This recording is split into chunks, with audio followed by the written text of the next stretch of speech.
Wir sind mittlerweile tief im Nachmittag angekommen und bei mir steht jetzt wieder der nächste Interviewgast. Da er kein Deutsch spricht, wechsle ich jetzt auch ins Englische. My guest is a seasoned professional of the music industry. He's very interested in the fields of electronic music and live music. And he's always on the lookout for innovation to upgrade the live entertainment experience. And what that might look like, he's gonna tell us, you're gonna tell us. In about 5 to 10 years. Yeah, thanks for being here, Thanks for having Chang Liu. me. And I just said that you're looking to ways of innovating the live entertainment music.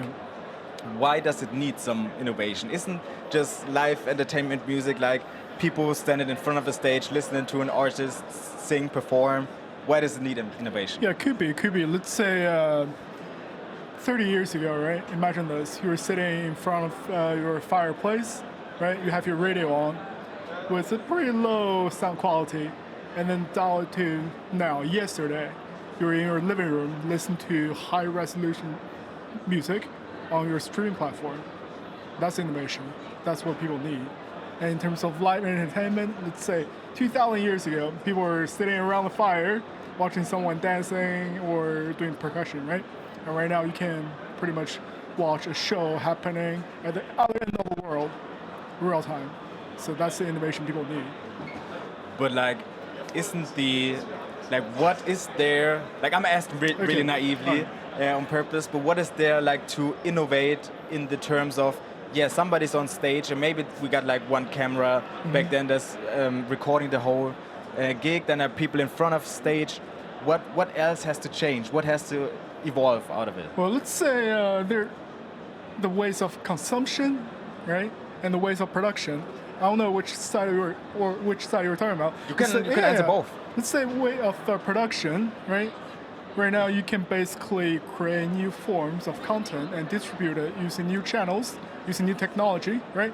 And on the consumption side, it used to be you have to go to a theater, you have to go to, let's say, cinema to watch something live, like a person acting it or seeing it real time. And right now you can basically listen to it or just simply watch it on YouTube. So that's on the consumption end. Yeah. So everything can be innovated.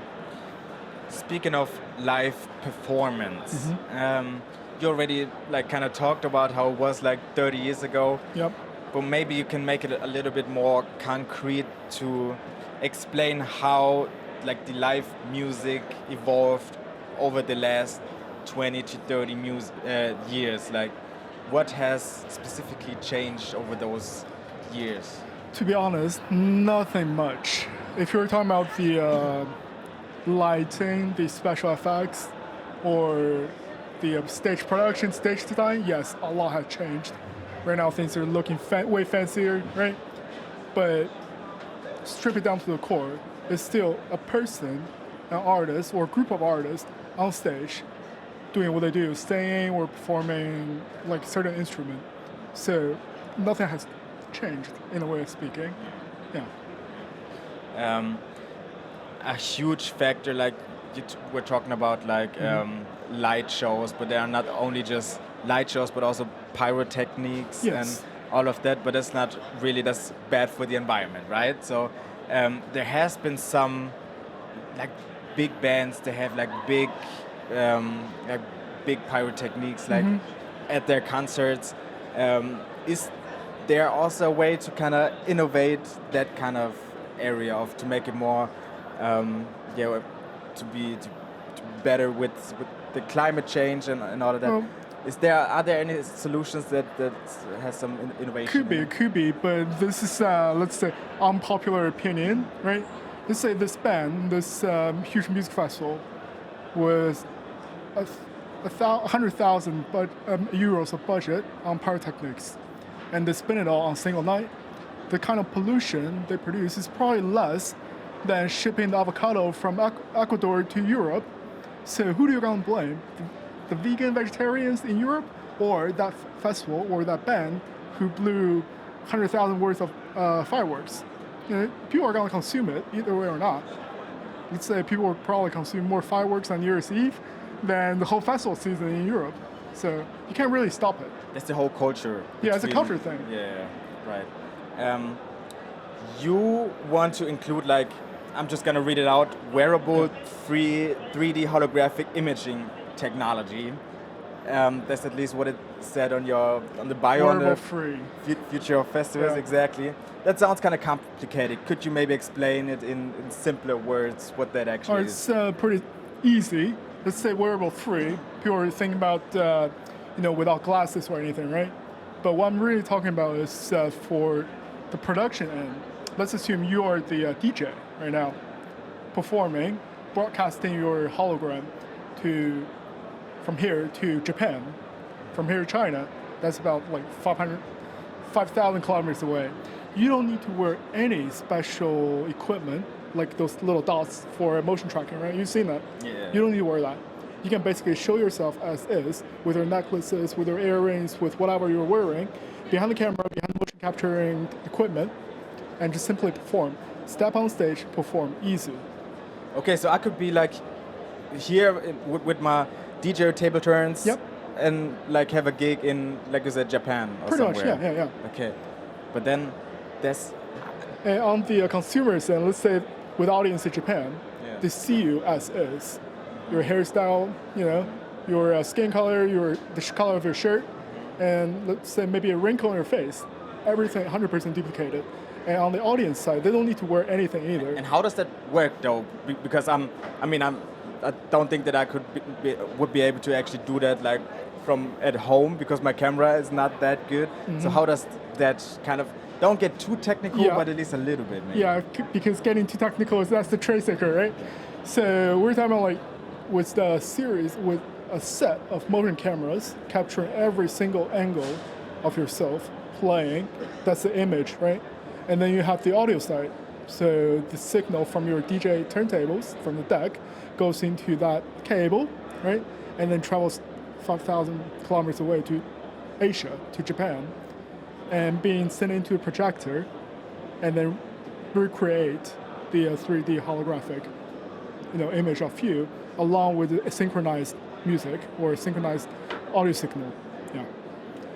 And why is that necessary? It's not necessary. Nothing's really necessary in my opinion. It's just a nice addition to, let's say, some artists. Especially, like we're talking about like carbon emission, right? So you don't need to fly all the way to Asia to perform. That's environmental friendly. And then let's assume you're afraid of flying. Now you can basically just perform in your own, not your own studio, in a studio in Berlin, and still being there in Tokyo. That's some imagination, right? And then let's say you're a really popular artist that you get booked for 2 shows on a single weekend, one in Berlin, another one in Tokyo, and then probably third one in Shanghai. What you gonna do? You can't really be at 3 locations within 24 hours. That's impossible. Yeah.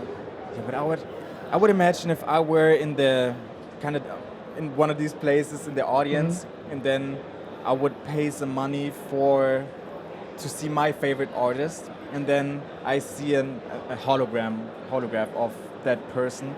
Do you think how authentic is that kind of a gig, that kind of a concert, if the person who is doing the gig is not even there in person? Well, the definition of not even there sometimes can be perceived as you are not really interacting with the audience, right? But with, let's say, synchronized hologram or synchronized signal, everything you do can be synced to the other side, and you can even monitor the audience reaction. Let's say I'm one of your audiences, sitting in the crowd, dancing in the crowd. I see you, I wave at you, and then the camera on the audience's end gonna capture it, and you can see it from your monitor in Berlin and wave back at me.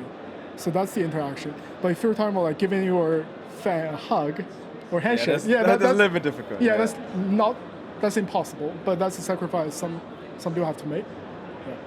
So is all of this what you were talking about, is that already happening, or is that like a futuristic It's development? already happening. Yeah, we already developed the hardware, the algorithm, and pretty much everything. Did a little bit stress testing using Amsterdam as the production base. So we sent signal to Shanghai, and the latency was under 200 milliseconds. Yeah. So, but it's not really commercially used yet, but it's still in the prototype testing phase? Yeah, we already had the prototype, had the proof of concept, proof of business, but it's not really commercial yet because it's quite capital heavy. Yeah. So how long do you take that is gonna take until it's actually used, like in concert, at concerts? Yeah, it really depends on the scale you're talking about. If we're talking about like major clubs or major venues, it could happen within like a year and a half or two. But if we're talking about like a smaller, more condensed, more compact hardware that you can probably see your favorite idol playing in your living room, that type of setting, that's maybe 5 to 10 years from now. Okay. What is your kind of wish for the future? Like, you were heavily invested in like the electronic music scene.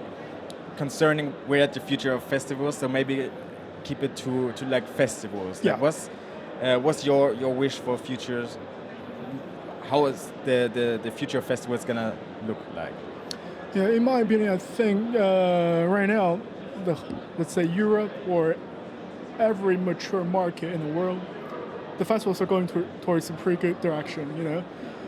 Maybe in 5 to 10 years, in my imagination, there's more room, there's more opportunity for niche genres, for small up-and-coming and developing artists, right? More sustainability in the way of speaking. I do believe in that, because I saw this vendor or this company here that does things with bamboo. That's amazing. Thank you so much for being here. It was very interesting to actually get an insight into futuristic stuff.